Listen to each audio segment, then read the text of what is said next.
When rising financial star Alex is framed by his ruthless boss, Mark Grayson, and fired in disgrace, his life seems to be in shambles. But Alex refuses to back down. Fueled by betrayal and armed with evidence of Mark's corruption, he teams up with tech billionaire Vincent Lin to expose the truth and take Mark down. What starts as a quest for justice quickly spirals into a high-stakes power play, as Alex discovers Vincent's own dark agenda. As the lines between revenge and ambition blur, Alex faces a shocking twist that forces him to choose: stay loyal to his principles or embrace the ruthless game of power and wealth. In a world where betrayal lurks at every turn, who can you really trust? The day I walked into Grayson Financial's sleek glass tower, I felt like I was finally where I belonged. I'd spent years working in smaller firms, hustling to prove myself, and this job was my reward. I was 29, freshly promoted to senior financial analyst, and eager to make my mark. The office buzzed with energy, traders shouting into phones, analysts hunched over glowing monitors, the rhythmic click of keyboards creating a symphony of ambition. It was intoxicating. Mark Grayson, the founder and CEO, was a legend in the industry. He had a reputation for being ruthless but brilliant, the kind of man who could turn a dying company into a market leader overnight. I admired him at first, the way a rookie might admire a star quarterback. He'd built Grayson Financial from the ground up, and I wanted to learn from the best. Little did I know, I'd be learning something entirely different from him: how to spot a snake before it bites. My first year at Grayson Financial was a whirlwind. I worked 70-hour weeks, took on impossible accounts, and delivered results that even Mark had to acknowledge. By my second year, I was the firm's rising star. I'd built a portfolio of clients that included some of the wealthiest names in tech, real estate, and entertainment. The crown jewel of my work was landing Vincent Lin, a tech billionaire whose investments were as complex as his cutting-edge software empire. Managing Vincent's portfolio wasn't just lucrative, it was a status symbol. Everyone at Grayson Financial knew his account could make or break a career. But with success came jealousy, and I didn't realize how closely Mark was watching me. At first, he was all smiles, congratulating me in team meetings and praising my work in front of the staff. "Alex here is single-handedly keeping the lights on," he joked once, laughing as the room chuckled along. I laughed too, but something in his tone felt off. I shrugged it off as paranoia. After all, why would the CEO of a multi-million-dollar firm care about what I was doing? I soon found out. It started with little things. My budget requests for new research tools were denied without explanation. Mark began reviewing my reports before they went out, delaying client meetings and frustrating our team. I'd hear whispers that Mark was complaining about me to the senior partners, saying I was too green to handle big accounts. I chalked it up to office politics. Every workplace had its drama, right? But then, one morning, everything came crashing down. I arrived at the office to find an email marked urgent from Mark's assistant. There was an emergency meeting in the boardroom, and everyone was required to attend. When I walked in, the air was thick with tension. My colleagues avoided my gaze as I took a seat near the end of the long conference table. Mark stood at the head, flipping through a stack of papers with a satisfied smirk. "Thank you all for coming on such short notice," he began, his voice calm but commanding. "I wish this meeting were under better circumstances." He turned his gaze toward me, and my stomach churned. "We've discovered some significant issues in one of our largest accounts," he said, holding up a report. "Mr. Lin's portfolio has been mismanaged, resulting in a substantial potential loss. After conducting a thorough investigation, it's clear that these errors were due to negligence." I felt like the floor had been ripped out from under me. "Negligence?" I blurted out, my voice shaking. "That's impossible. I double-check every—" Mark cut me off with a wave of his hand. "Let's not get defensive, Alex. The numbers speak for themselves." He slid a copy of the report down the table toward me. I grabbed it, scanning the pages for anything that made sense. But the errors he'd highlighted weren't mine. The transactions were fabricated, the discrepancies planted. I knew the account inside and out, and these mistakes didn't exist in any of my original reports.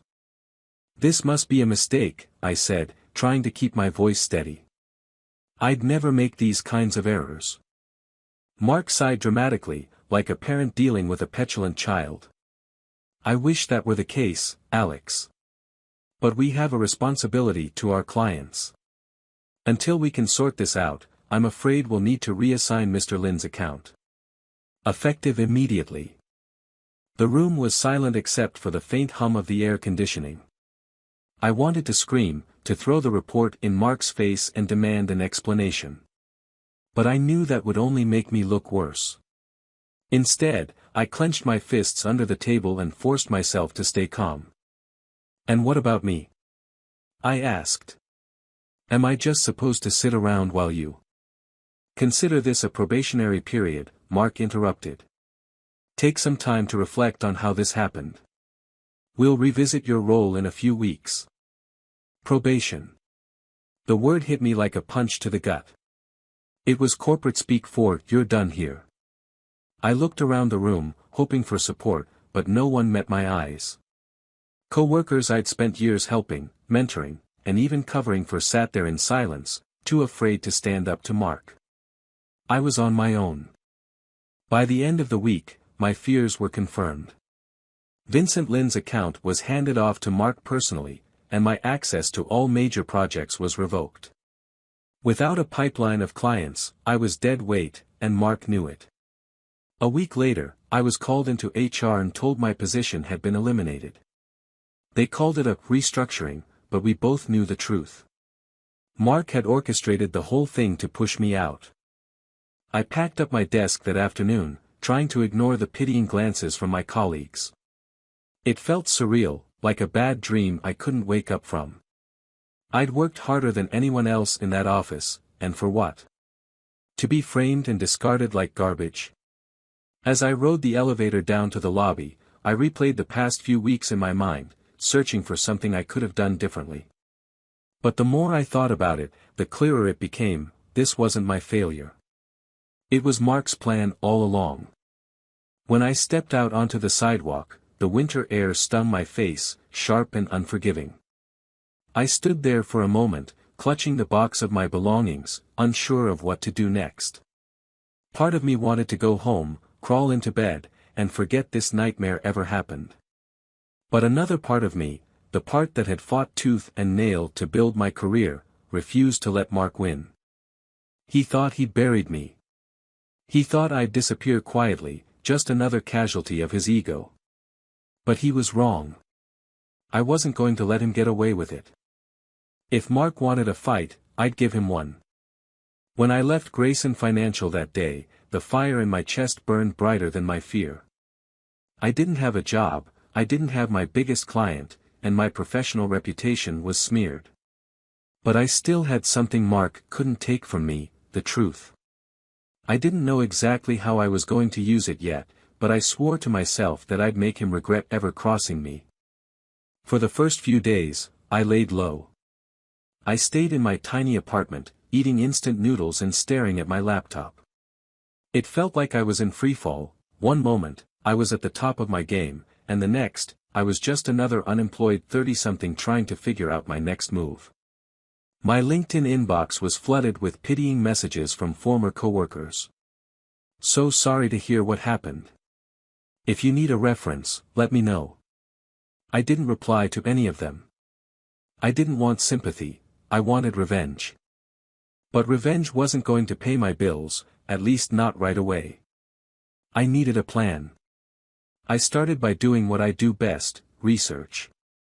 Mark might have been clever enough to set me up, but no one's perfect, not even him. Somewhere, buried in his years of shady deals and inflated profits, there had to be something I could use. I spent hours combing through old files I'd saved from Grayson Financial, looking for inconsistencies, questionable transactions, anything that didn't add up. Then, I remembered Jenna. Jenna had been a senior analyst at Grayson Financial when I started. She was sharp, ambitious, and unafraid to speak her mind, qualities Mark didn't tolerate for long. She quit after just 2 years, claiming she was moving on to new opportunities, but the rumors said otherwise. Supposedly, she'd clashed with Mark over some unethical practices and had been quietly pushed out. If anyone knew where Mark's skeletons were buried, it was her. I found Jenna on LinkedIn and sent her a message, asking if she'd be willing to meet for coffee. To my surprise, she replied almost immediately. "Thought you'd never ask," she wrote, followed by a winking emoji. We met at a quiet cafe in Midtown the next afternoon. Jenna looked different than I remembered, happier, freer.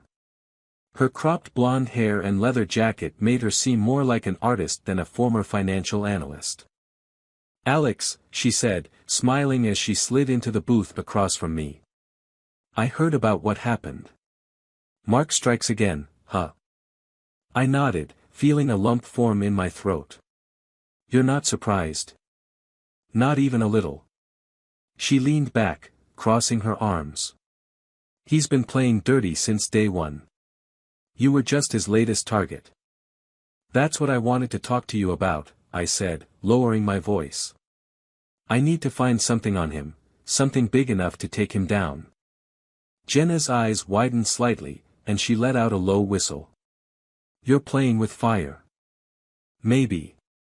But I don't have much to lose at this point." She studied me for a moment, then sighed. "All right. I'll tell you what I know, but you didn't hear it from me." I leaned in as Jenna began to talk. She told me about a deal Mark had brokered 2 years before I joined Grayson Financial. It involved a pharmaceutical company on the brink of bankruptcy. According to Jenna, Mark had manipulated the company's stock prices by leaking false information to the press, allowing him to buy up shares at rock-bottom prices. When the company's new drug received FDA approval, something Mark had insider knowledge of, the stock soared, and he sold off his shares for a massive profit. "Why didn't you report him?" I asked, stunned. "I tried," Jenna said bitterly. "But Mark's got friends in high places." The SEC barely glanced at my report before dismissing it. After that, he made my life hell until I quit. My stomach churned as I listened. This was worse than I thought. Mark wasn't just a manipulative boss, he was a criminal. And if he'd done it once, he'd probably done it again. "Do you have any proof?"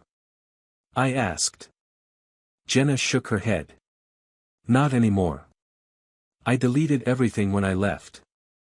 I wasn't about to risk a lawsuit." I nodded, trying to hide my disappointment. Still, her story gave me hope. If Mark had skeletons like this in his closet, there had to be a way to expose them. Over the next few weeks, I turned my tiny apartment into a war room. My dining table was covered in stacks of papers, old emails, and hastily scrawled notes. I reached out to other former employees, carefully choosing people I knew had reason to hate Mark.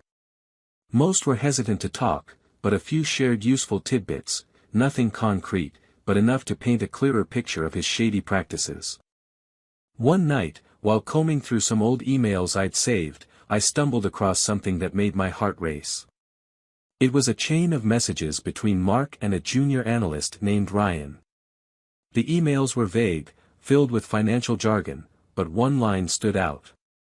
"Make sure the projections show a 20% growth rate. We need the numbers to look good for the investors, even if they're optimistic."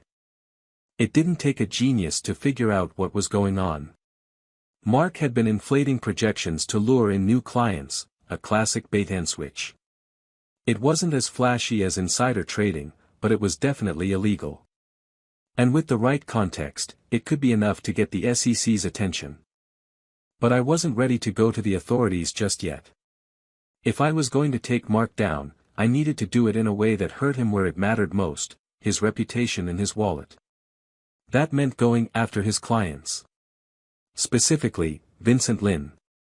Getting in touch with Vincent wasn't easy. His assistant screened all his calls, and my emails went unanswered. I even tried showing up at his office, only to be turned away by security. I was about to give up when, one evening, I got a call from an unknown number. "This is Vincent Lin," said a familiar voice on the other end of the line. "You've got 5 minutes." I froze, scrambling to collect my thoughts. "Mr. Lin, thank you for calling." "Spare me the pleasantries," he interrupted. "Why are you trying so hard to reach me? Last I heard, you were fired for incompetence." His words stung, but I couldn't blame him. Mark had done a thorough job smearing my name. "That's what I wanted to talk to you about," I said. "The mistakes in your portfolio weren't mine. They were fabricated by Mark Grayson." There was a long pause. "That's a serious accusation." "I can prove it," I said quickly. "And that's not all. I've uncovered evidence that Mark has been lying to clients and manipulating numbers to line his own pockets. You're not the only one he's screwed over." Another pause, longer this time. I held my breath, praying he wouldn't hang up. "All right," Vincent said finally. "You've got my attention. Meet me at my office tomorrow morning. And bring your evidence." The line went dead, and I let out a shaky breath. This was it, the chance I'd been waiting for. If I could convince Vincent to side with me, I'd have the leverage I needed to take Mark down. But I knew I only had one shot, and failure wasn't an option. When I arrived at Vincent Lin's office the next morning, I felt like I was walking into the lion's den. His company's headquarters was everything you'd expect from a tech billionaire: towering glass walls, minimalist furniture, and a receptionist who looked like she had been hired out of a magazine. She barely glanced up as she directed me to a private elevator that took me straight to the top floor. As the doors opened, I was met by Vincent himself.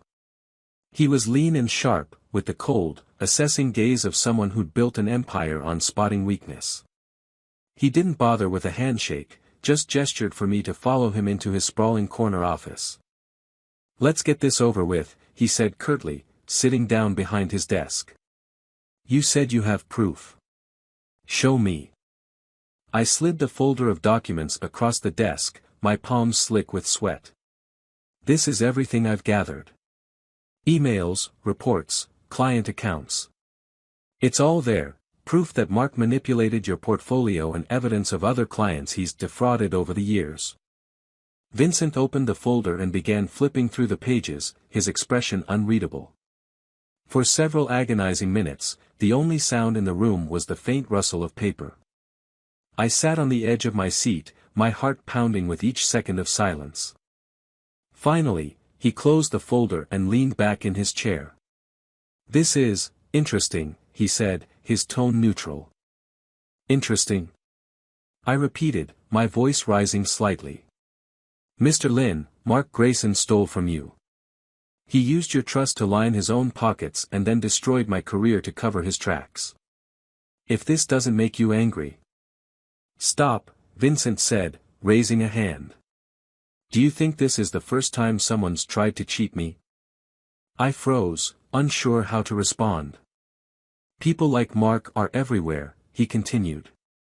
"They think they're smarter than everyone else, that they can outmaneuver anyone who stands in their way. But here's the thing, they always underestimate me." He leaned forward, his eyes locking onto mine. "So, tell me, Alex. What do you want from me? Why are you really here?" I swallowed hard, knowing this was my moment. "I want to make things right," I said. "I want to expose Mark for what he really is, a fraud and a thief. But I can't do it alone. I need your help." Vincent studied me for a long moment, his piercing gaze making me feel like he could see straight through me. Then, to my surprise, he smiled, a small, sharp smile that didn't quite reach his eyes. "You've got guts, I'll give you that," he said. "All right, I'll play. But understand this, I'm not doing this for you. I'm doing this because I hate being made a fool of. If we're going to take Mark down, we do it my way. Deal, I said quickly, relief washing over me. Vincent stood and extended his hand. Then let's get to work. Over the next few weeks, Vincent and I worked in secret to build our case against Mark. Vincent's legal team pored over the evidence I'd collected, verifying every detail and uncovering even more dirt in the process.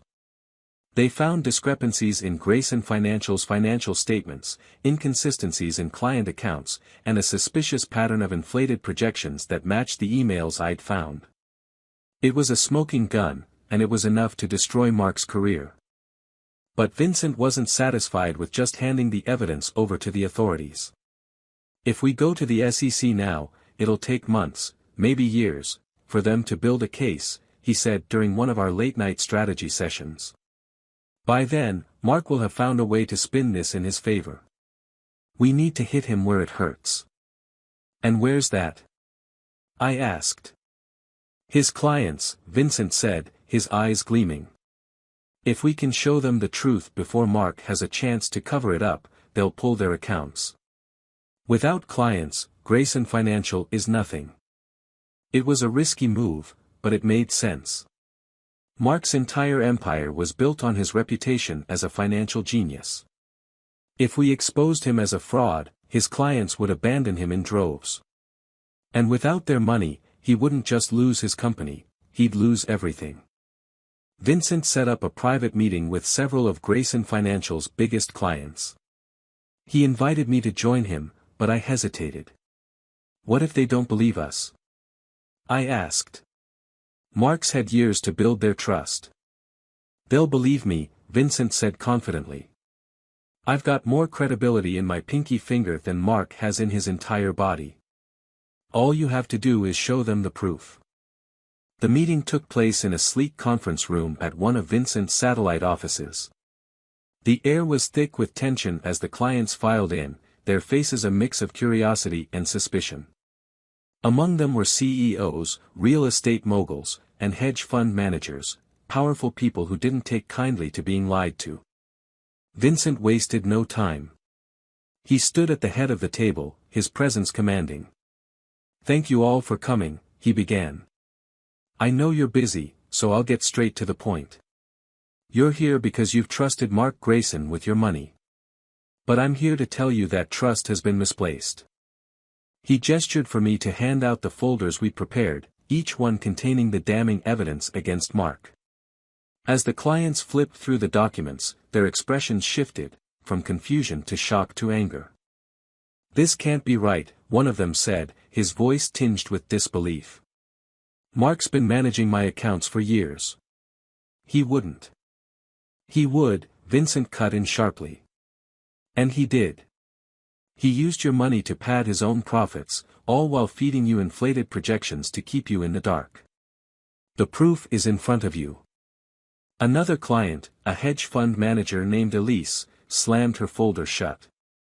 "If this is true, then Mark Grayson just made the biggest mistake of his life." "It's true," Vincent said firmly. "And if I were you, I'd pull my accounts before he takes you down with him." One by one, the clients nodded, their anger morphing into determination. By the end of the meeting, it was clear, Mark was finished. The fallout was swift and brutal. Within days, Grayson Financial's biggest clients had withdrawn their accounts, taking millions, if not billions, of dollars with them. The news spread like wildfire, and the media pounced on the story. Headlines like, "Financial Titan Faces Fraud Allegations," and, "Mark Grayson's Empire Crumbles," dominated the news cycle. Mark tried to fight back, of course. He called the allegations baseless and claimed he was the victim of a smear campaign. But the evidence was overwhelming, and as more clients came forward with their own stories of being misled, Mark's lies unraveled. The SEC launched a formal investigation, and rumors of criminal charges began to circulate. I watched it all unfold from the sidelines, a strange mix of satisfaction and disbelief coursing through me. For so long, I'd felt powerless, like Mark held all the cards. But now, the tables had turned. He was the one fighting to stay afloat, and I was the one holding the cards. But the real victory came a week later, when I received an email from Vincent. It was short and to the point. "Let's talk about your next move. I think you're ready for something big." I stared at the screen, a slow smile spreading across my face.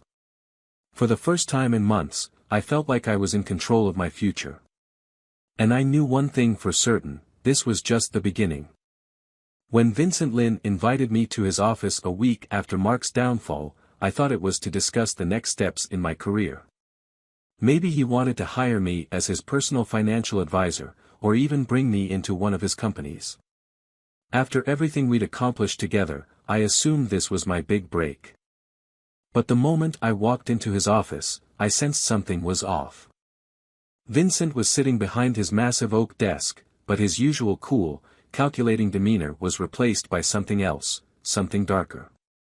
His lips were pressed into a thin line, and his fingers tapped rhythmically against the desk as he watched me cross the room. He gestured for me to sit, and I obeyed, my unease growing with each passing second.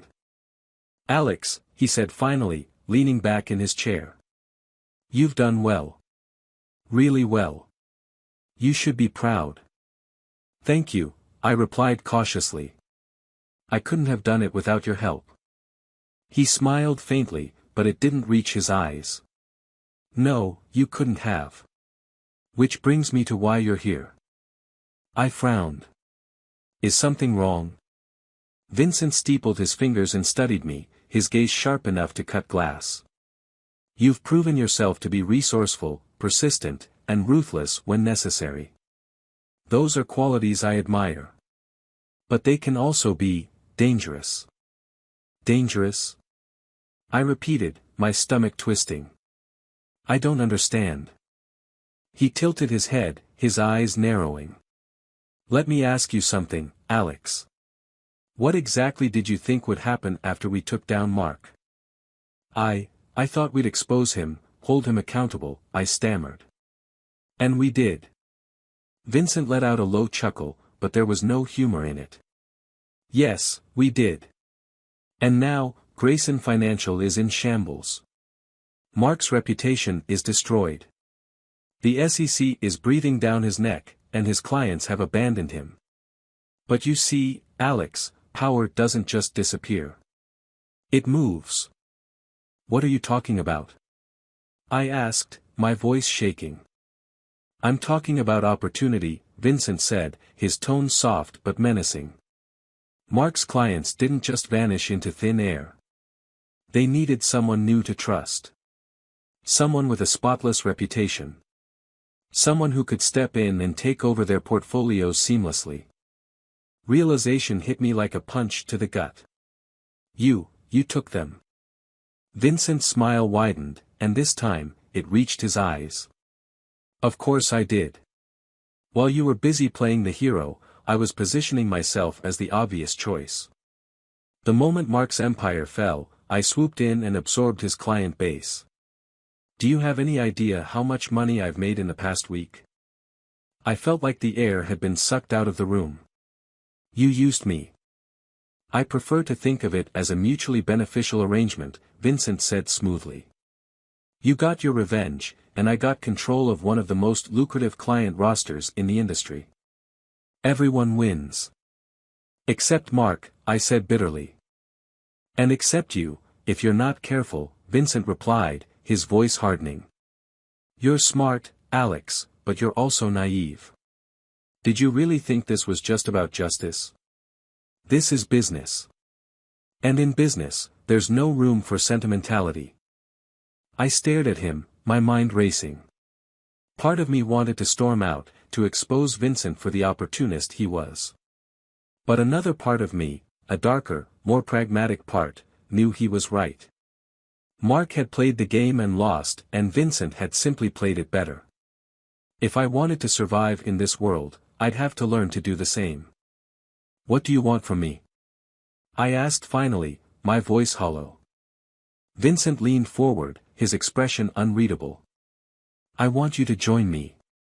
I blinked, caught off guard. "Join you?" "You've proven yourself to be an asset," he said. "Someone who can get things done. Someone who isn't afraid to get their hands dirty. I could use someone like you in my corner. And what happens if I say no? I asked, my heart pounding. Vincent's smile turned cold. Let's just say I wouldn't recommend it. You've made a lot of noise, Alex, and not all of it has gone unnoticed. If you walk away now, I can't guarantee your name won't get dragged into the mess we left behind. But if you stay with me, I can protect you. I can make you rich. I can make you powerful. It was a threat wrapped in a promise, and we both knew it. I wanted to hate him, to tell him to go to hell, but the truth was, I was tempted. After everything I'd been through, the thought of starting over from scratch felt unbearable. Maybe this was my chance to finally take control of my life, to stop being a pawn and start being a player. What's the catch? I asked, my voice barely above a whisper. There's no catch, Vincent said, standing and extending his hand. Just loyalty. You work for me, and in return, I'll make sure you never have to worry about people like Mark again. I stared at his outstretched hand, my mind spinning. This wasn't how I'd imagined things ending. I'd wanted justice, closure, maybe even redemption. But instead, I was faced with a choice: walk away and risk losing everything, or shake his hand and become part of the very system I'd fought against. After a long moment, I made my decision. I reached out and took his hand. The next few months were a blur.